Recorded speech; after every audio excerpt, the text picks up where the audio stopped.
Okay, hello there. We are going to take a look at how we can use the Cerebral controller for application development. I have not prepared all of this like in great detail, so sorry if I do something wrong, but I think we'll get through this pretty okay. Okay, so the Cerebral controller is like the controller layer in MVC. So it supports different model layers and different view layers. But in this presentation, we're going to look at React as the view layer and a project called Immutable Store as the model layer. So what we're going to do first is grab a boilerplate. I'm going to use this Webpack Node Express boilerplate. You can read about it on my blog. But what we're going to do here is just use svn like that. Jump into the terminal and let's paste that and just put it into demo. And as we fetch that, let's go into demo and npm install all the dependencies. And we're also going to install the Cerebral React Immutable Store package, and we're also going to install Super Agent because we're actually going to communicate with the server, and so we can see some async stuff in action. So let's see here like that. Just wait for this stuff to install.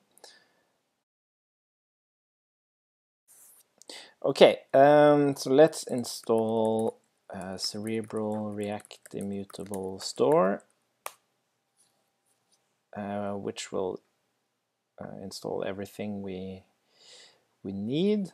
I think we also have to install React. No, it did it automatically. Great. And let's install Super Agent.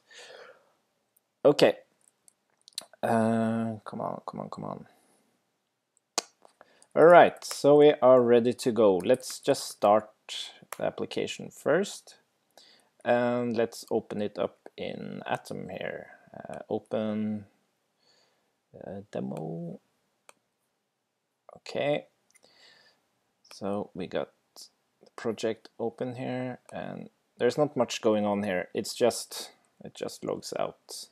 Application is loaded, so let's check out localhost. It should be 3000. And okay, it says application is loaded and we are ready to go.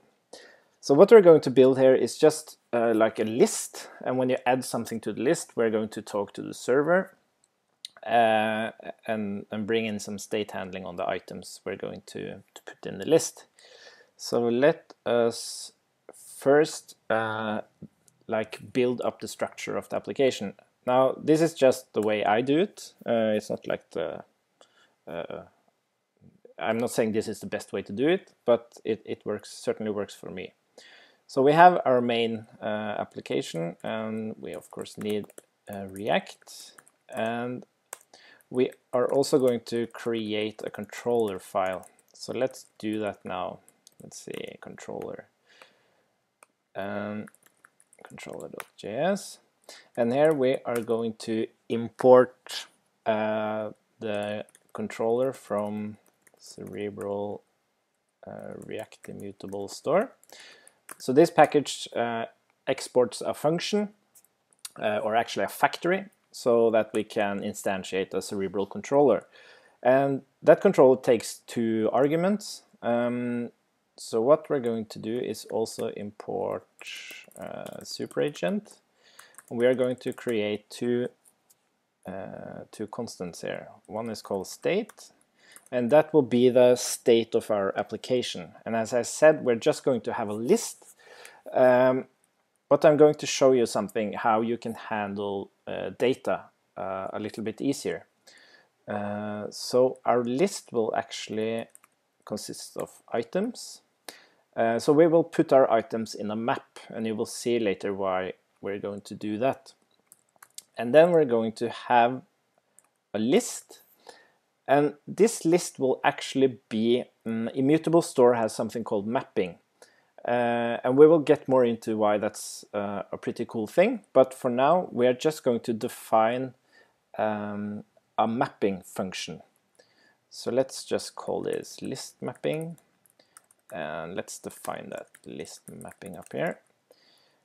And this will return an object. And now we define the initial value for this state. So this will work just like any other state, but it has some functionality to it. So it will be an array, and it has a dependency. And the dependency is to items.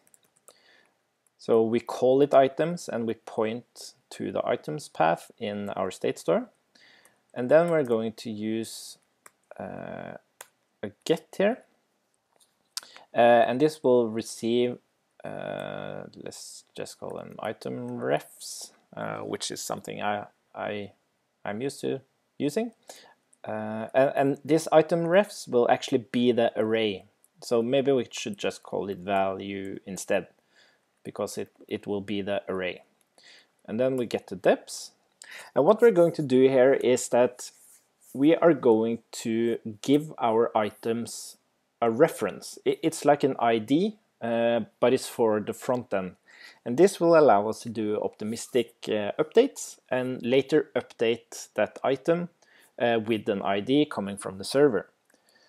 So this array in the list will only contain these references. It will not contain the item itself. It will just contain this reference ID. So what we're able to do then is map over this array. I'll just call that ref.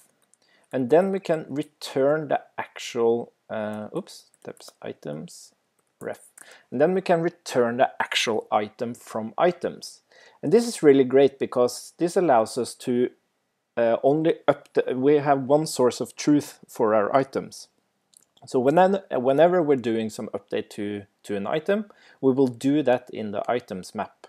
But this mapping function will run whenever this items state updates. So you'll see more of this very soon. But this will be our state store for this demo application. And we can also define some default arguments. So when we trigger signals, we have access to this args object. And we can define some default properties on that args object. So I will create utils and request. So what I'm basically doing now, I am injecting super agent into the signals and their actions. And this is really great for testing, because then you can very, very easily just mock the request library or super agent library when you're doing testing. So what we have to do finally here is instantiate this controller with default args. Okay, so that is our state. What we want to do now is grab that controller and let's create a components folder here. Let's see, new folder, components, and let's add our app.js, and we have to import React from React. And we also want to access some state on this component. So let us import decorator as Cerebral from Cerebral React Immutable Store. Okay, so this is the decorator that will allow us to grab some state. And what we're actually interested in is the list here. I did call it list, didn't I? Let's see. Yeah, list. Okay. And we are going to use some class syntax here. Let's call it app, and it extends React component. And we want to render something. Let's just render hello world like that, and export default app.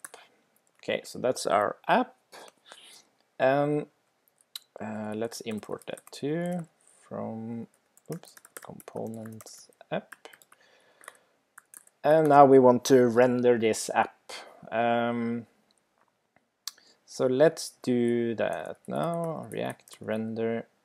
And what we're going to do is use the controller and inject that into the app. And what this does is expose the controller to the components on the React context. And this is what allows us to extract state from it, trigger signals, and all that stuff. So let's save this now. And we also have to take a quick look into our Webpack configuration, because I think it's called optional ES7 decorate. Is it decorators? Let's try it. Okay, so let's try to restart this now and see if it builds correctly. It seems okay. Yeah, and it refreshed, and here we can see hello world running. Okay, so what is our next step now? Let us create a button that will, or maybe we should have an input first, and a button to add something to this list. Let's keep hello world. We can use a form here really. Let's see, on submit this on form submit, and I think we do not need a button. We can just use input type text, and the value should be something we grab from our Cerebral. So we should actually add some more state there. Let's just call it input value. The reason I'm using props here is because when you use a decorator, all these state properties will be received as props in the component. If you use a traditional mixin, they would be part of the state of the component. But let us add this input value now. Input value, and let's add that to our state input value, and it's empty. Okay, and what we can do now first is just create this flow where you have an input and the value is updated in the store, and then reflected back into the input. So on change, we want to go here and we get an event there. We want to say this props signals input value change. Let's call it that. And the value is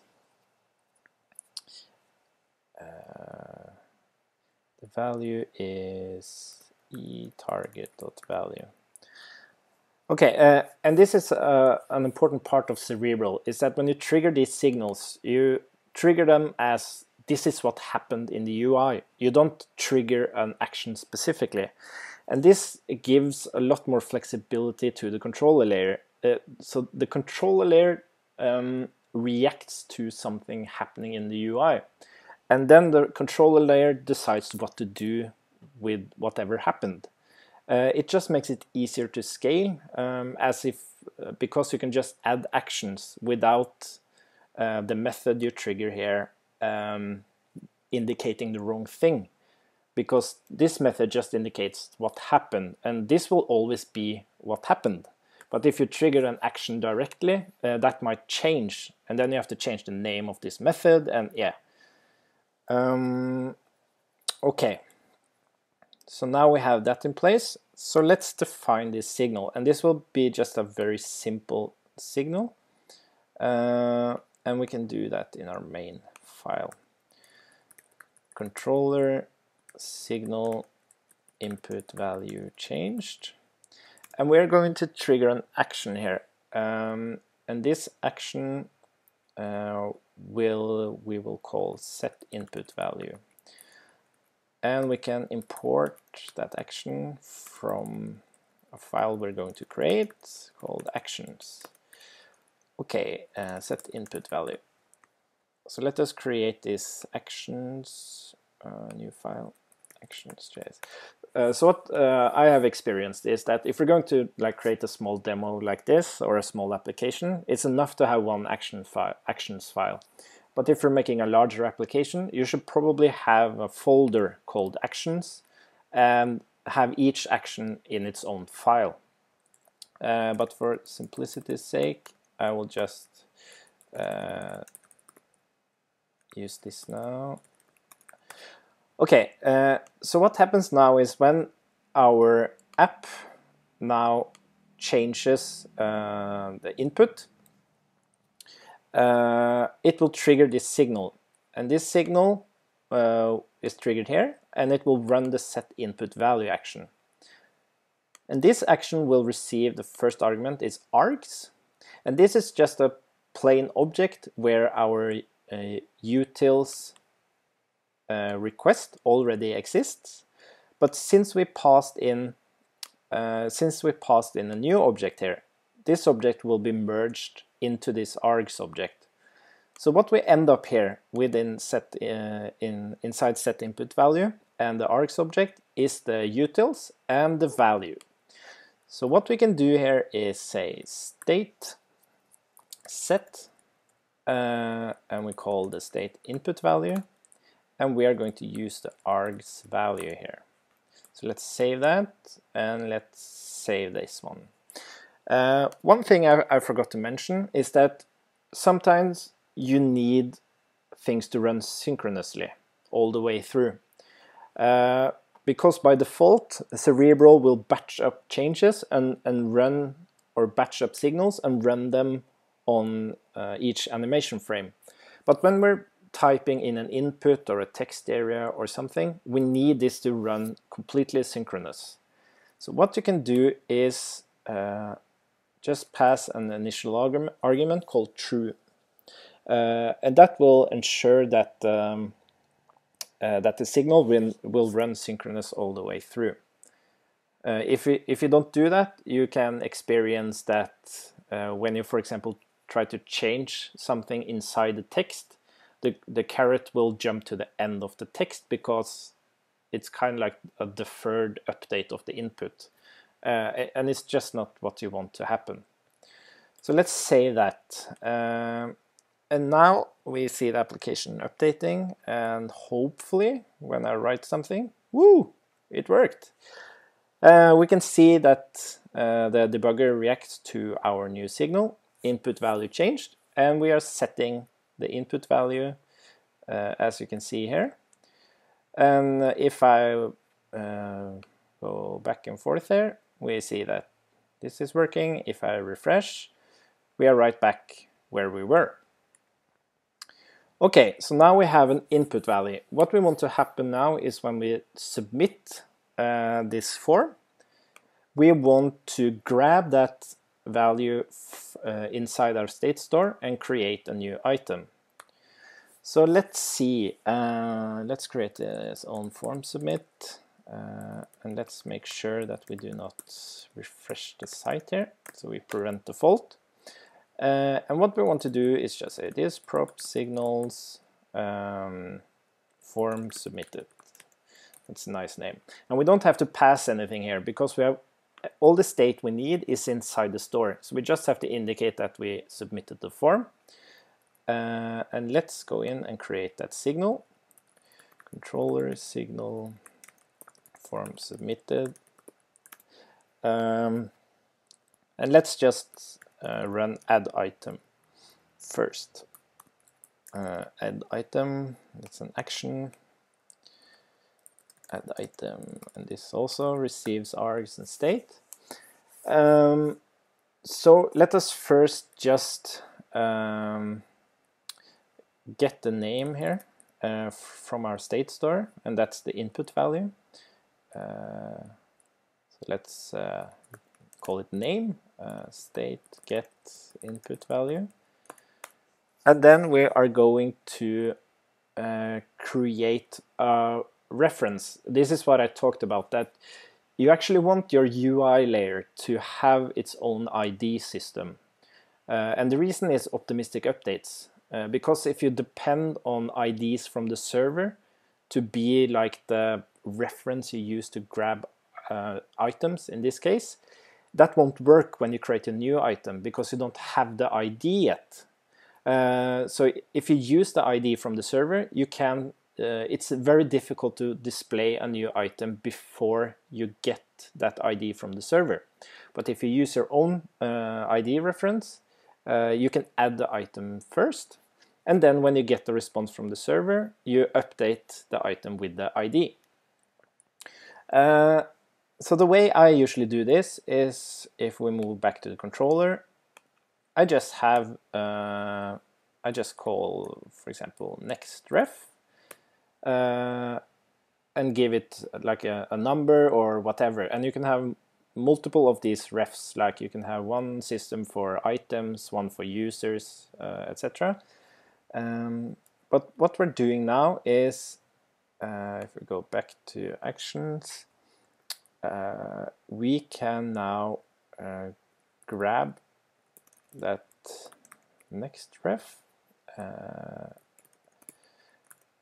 and we are now able to say state set what the items, items and ref, and we will create an object here where the name is name. I don't know if we need to add more here. No, I think that's okay. Okay, so what we're doing now is that we're using this reference to set a new item in our items map. And what we also want to do is increase this next ref. So let us increase next ref using that one. Okay, and this might actually benefit from being its own action. So you can just easily reuse it wherever you want, but for simplicity's sake, I'm doing this a bit simpler. Okay, so if we save that now, and we save this one, and something wrong happened. What did I type? Oh, sorry, I can't use a const. I want to change that one. I suppose that's the problem. Yeah, okay. So now, let's try this now. Well, actually, I want to do one more thing. As I add a new item, I also want to state set input value to nothing. Again, this could be its own action, because you might want to do this more places, and it makes your code more readable. You know what? I want to do this so you can see it. Let's just call this increase ref, like that, and reset input value state. This makes it just a lot easier to reason about your code, because you will see the flow better. So let's increase ref and reset input value. Increase ref, reset input value. And now what we can do is add these to our flow. So the really good thing here is that when you define these signals, you get this really great abstraction. You don't actually see any code, but you understand what this flow means and what it's going to do. And you will also see this very nicely in the debugger. So if I save this now, so let us try now to type something. Hep, enter. Cannot read props of undefined. Oh, this is this class stuff. I can't really get. I always do this wrong. Let's see. I want to pass the event. This is the this binding we are used to from the original React code. So, okay, so let's try this again. And what's really cool now is that you saw that this text I typed into the input value stays. So this is something when Dan Abramoff with his Redux library, and especially the hot loader for React, you have this possibility to change your code, and without a refresh you can just see it happens. And this is really great. Though the important thing to remember here is the great thing about it is not actually that it updates without a refresh. The great thing is that it keeps the state. So you do a code change and your application keeps the state. And as you see now, if I do some changes here, let's just log something and I save that. And yeah, it does require a refresh, but you still have the state. So it's really cool with live or hot reload, but it's not like the really important part. The important part is to keep the state so that you don't have to type things again and again and again every time you change your code. Okay, we're getting a bit sidetracked here. So what I'm going to do now, I'm going to try to hit enter again. And I did something wrong again. Ref is not defined. And that's probably because oh, of course. We have to get the ref again here. State get next ref, like that. And then increase it. Okay, so let's try again. And I did something wrong again. State.get. Why is that wrong? Okay, let's current ref. Oh, it's probably because state is strange. Let's try it again. And there we go. Sweet. And as you can see now, nothing happened in the interface because I haven't built that yet. But I can still check to see if did it do this correctly. And what we can see here is that, okay, it actually added the item to our items. It increased the ref to the correct value, and it actually reset the input, and we could see that in the interface. What we also want to do now is whenever we add an item, we want it to be displayed in the list. So what we can do here is, let's see, we can create a new action which is called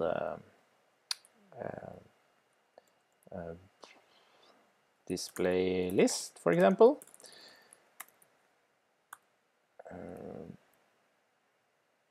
And what we're going to do is just iterate over all our we're going to grab all the keys from the items because we want to display all of them. So let's go in here and get our items, state.get items.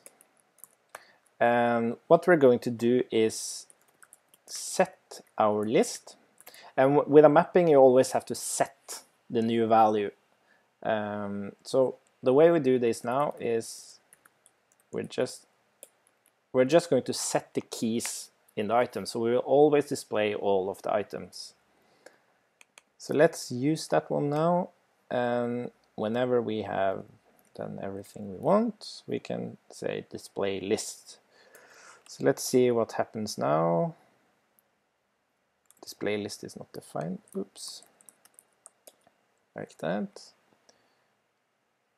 And whenever we do a change, and the way that the actions run or the signals run creates an error, Cerebral would just reset the state. So it's impossible for Cerebral to like figure out if you've done some changes to your actions to like rerun them when you've changed the code. So that is what happened now. So you should be aware of that. If you do state breaking changes, Cerebral just resets the state and you have to recreate it. But what we can see now is that it did the same stuff, but it also ran a display list action, and it set the list with the 0 key there.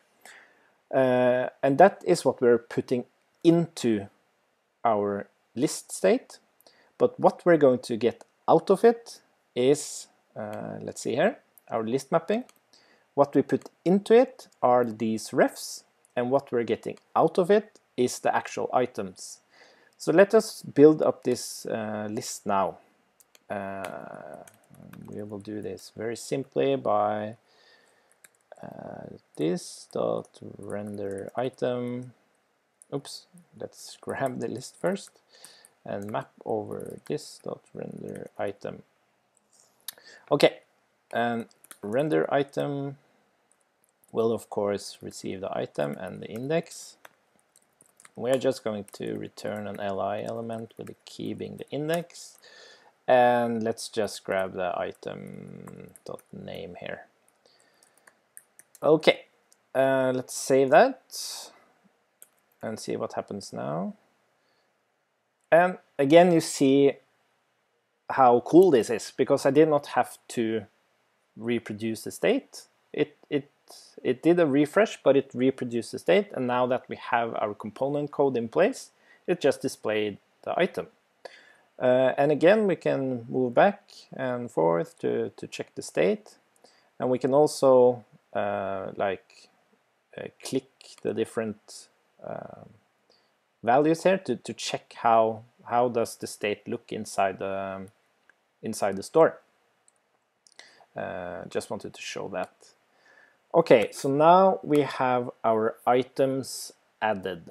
So what I think we should take a look at now is asynchronicity. We should save this stuff to the server, or at least simulate it. So what we can do is head into the server file of this boilerplate. There's quite a bit of code here, but if we go to, let's just intercept here, and let's just create a post request to items, which will receive rec and rests. And what we want to do is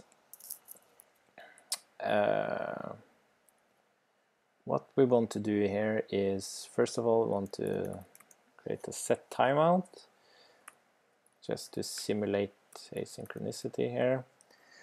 And then we actually just want to respond to this. Rest.send, because rest.type is JSON. And rest.send, we want to produce an ID, so let's just random times 1000. And let's just parse int that. Okay, I think that should be enough.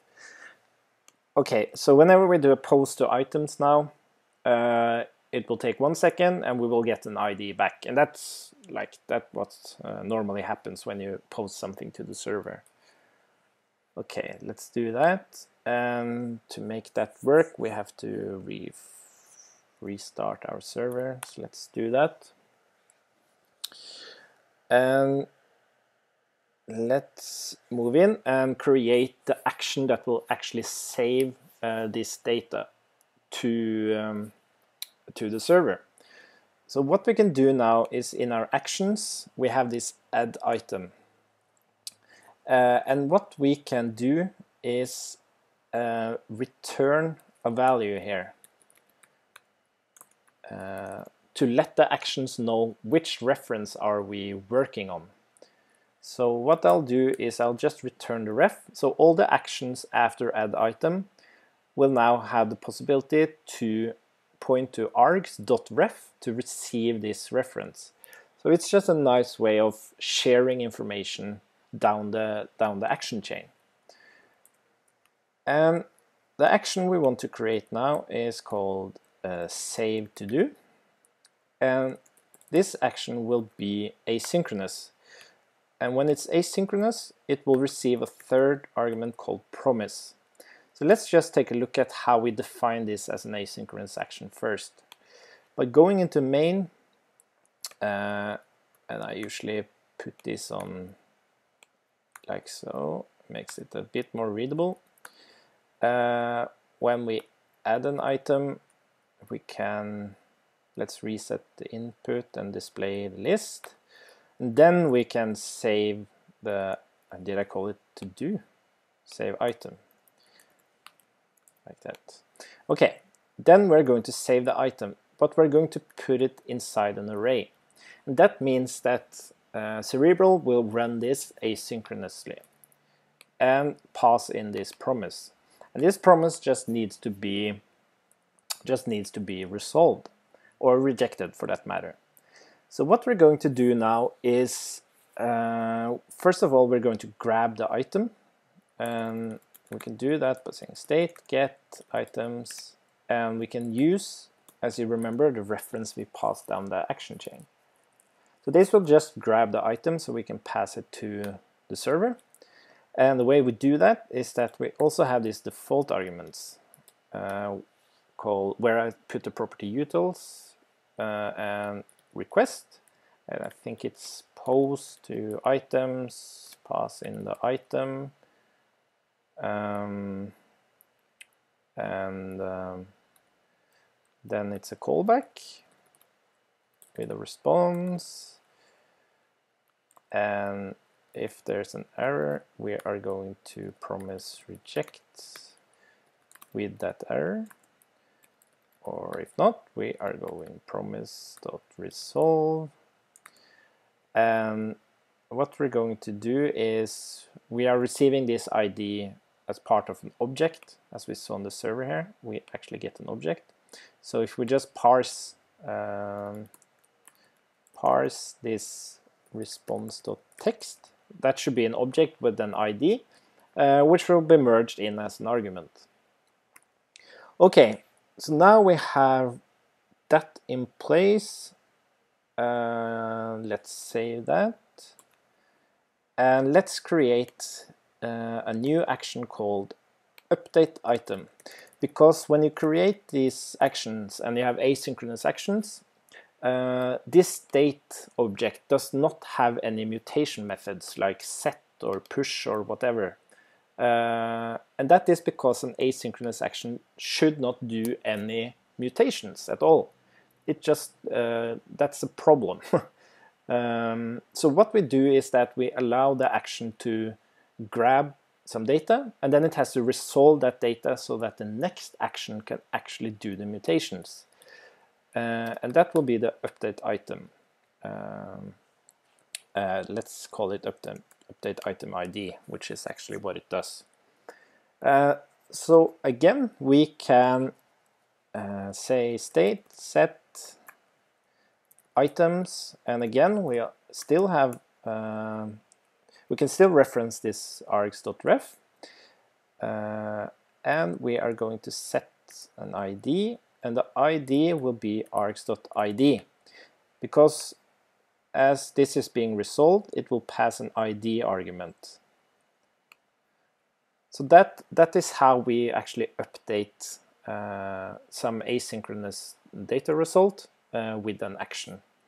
So let's grab this update item ID, and this should happen after that asynchronous call, and we have to remember to import it and save that. And let's take a new look. Save item. Oops, I forgot that. Okay.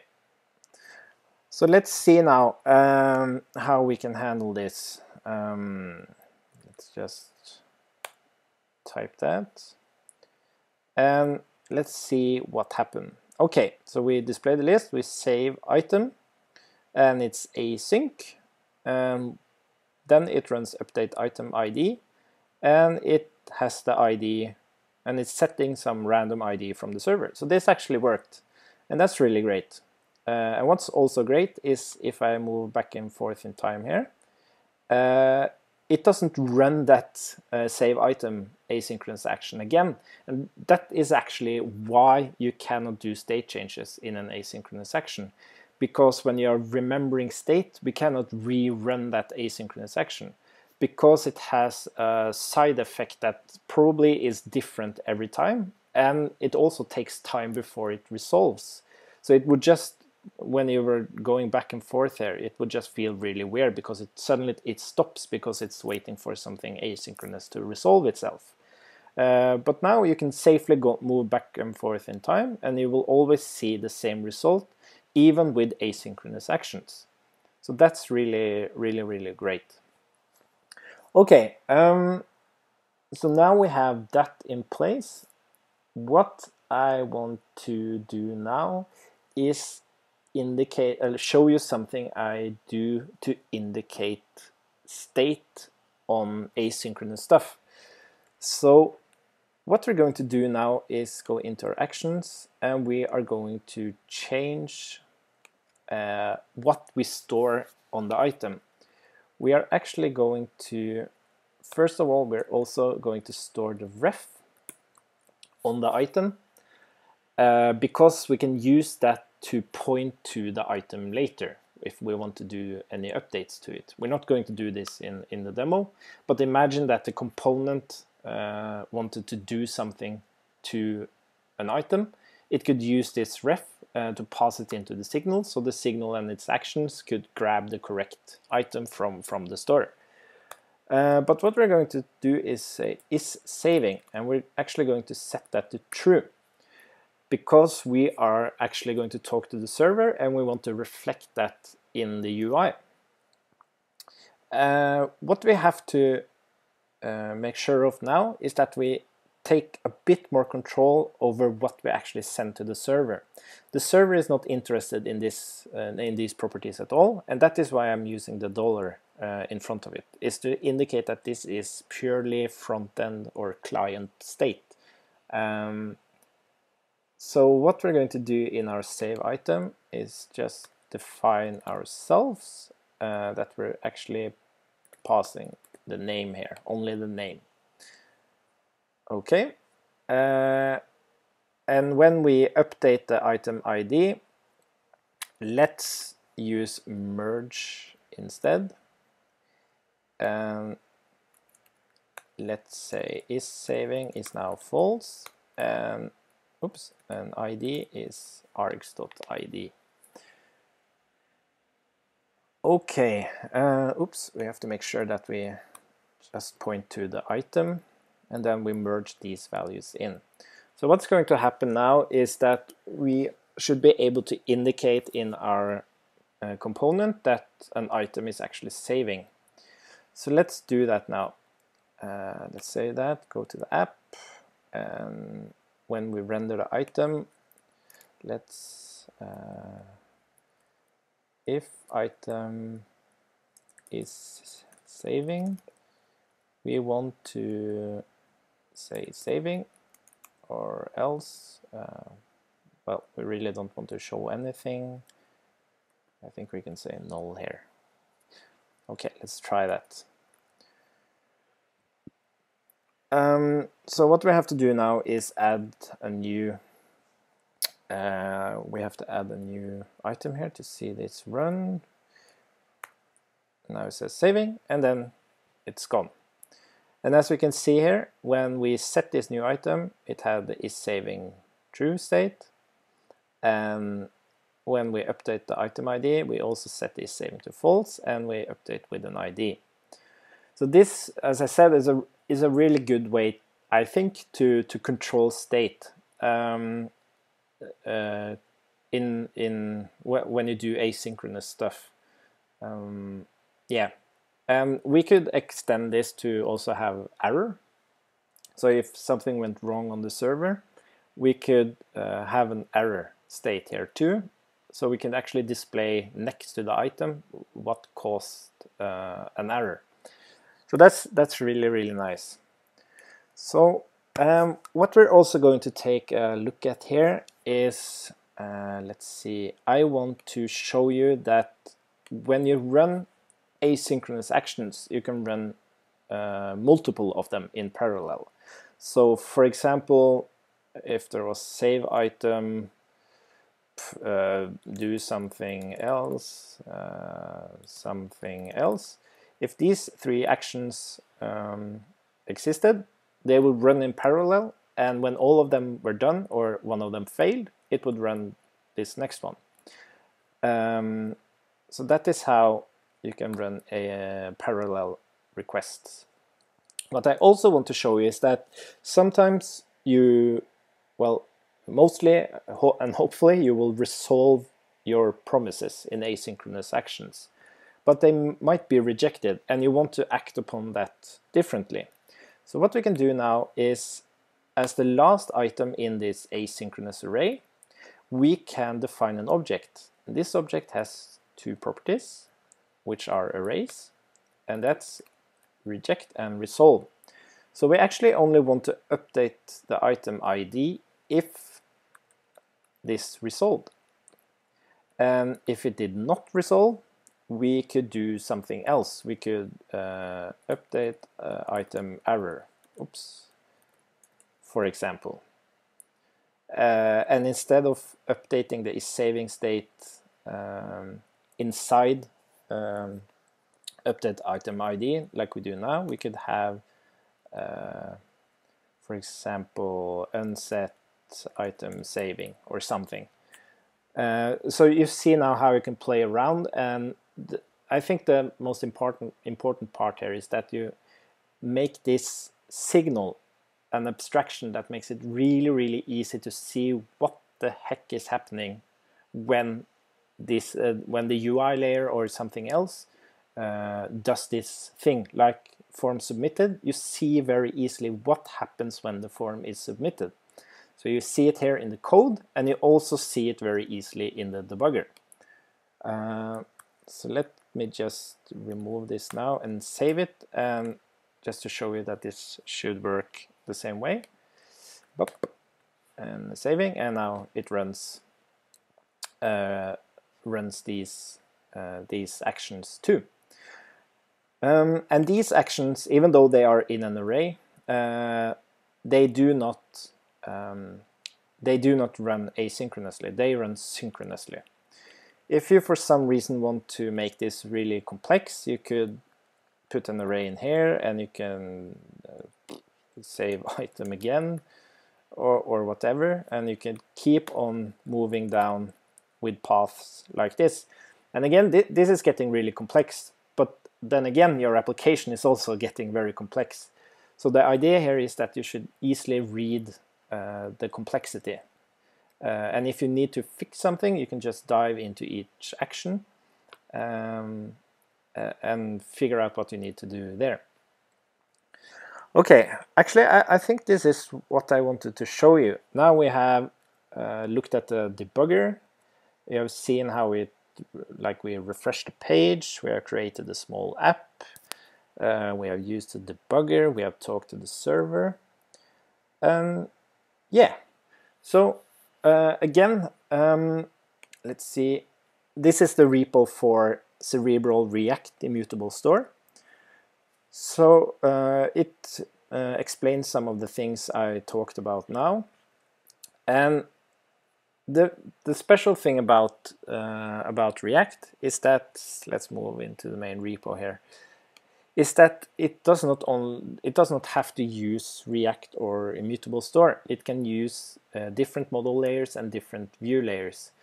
So I'm also working on, if we see here, choose a package, Cerebral Angular Immutable Store, which actually works now, but I'm working on a demo to show you how to use it. It does have documentation on it, so if you're an Angular fan, please try it out. But as we can see, we can build all kinds of stuff with this. And if you have like special needs, you can create your own controller. And this documentation explains how you would go about doing that. So yeah, I hope this helped on getting started with Cerebral. So thanks for listening and have fun.